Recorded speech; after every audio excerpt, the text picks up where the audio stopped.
ഭക്ഷണം കഴിക്കുന്ന സമയത്ത് മക്കൾക്ക് ബിസ്മി ചൊല്ലാൻ പഠിപ്പിക്കണം. അത് ശൈത്വാനിൽ നിന്ന് രക്ഷപ്പെടാനുള്ള ദിക്റാണ്.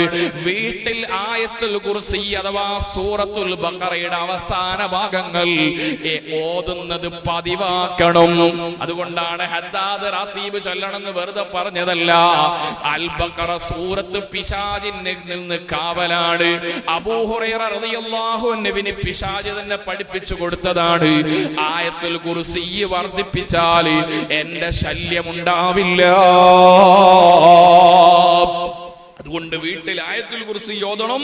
ഭക്ഷണം കഴിക്കുമ്പോൾ ബിസ്മി ചൊല്ലുന്ന മക്കളാവണം. എല്ലാവരും ബിസ്മി ചൊല്ലണം. ബാത്റൂം ശ്രദ്ധിക്കണം, വീടിന്റെ വാതില് ശ്രദ്ധിക്കണം. അതുപോലെ സുബ്ഹിന്റെ ശേഷമുള്ള ഉറക്കം ശ്രദ്ധിക്കണം. സുബ്ഹി നിസ്കരിച്ചിട്ട് ഉറങ്ങുന്നതും പ്രശ്നമാണ്. സൂര്യൻ ഉദിക്കുന്നതിന്റെ മുമ്പ് ഉറങ്ങുന്നവരെ കുറിച്ച് മുത്തുനബി തങ്ങൾ പറയാണ്, ബാല ശൈത്വാനു ഫീ ഉദ്നൈ, രണ്ട് ചെവിയിലും പിശാച് മൂത്രമൊഴിക്കുന്നതാണ്.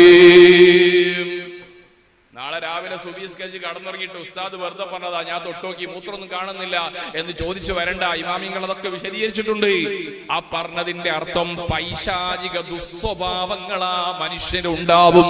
കാരണം മൂത്രത്തിലൂടെയാണ് ഒരു മനുഷ്യന്റെ ശരീരത്തിലെ വേസ്റ്റ് പുറത്തേക്ക് തള്ളുക. അതൊക്കെ വിശദീകരിക്കാൻ സമയമില്ല. മൂത്രത്തിലൂടെയാണ് വിഷങ്ങൾ പുറത്തേക്ക് തള്ളുക. പിശാച് മൂത്രമൊഴിക്കുന്നു പറഞ്ഞാല് സുബ്ഹിന്റെ ശേഷം ഉറങ്ങുന്ന മനുഷ്യന്റെ ജീവിതത്തിൽ പൈശാചിക ദുസ്വഭാവങ്ങൾ വർദ്ധിച്ചു വരുന്നതാണ്. അങ്ങനെയുള്ള ആളുകൾക്ക് സുന്നത്ത് നിസ്കരിക്കാൻ കഴിയൂല, ഫർള് തന്നെ കഴിയൂല.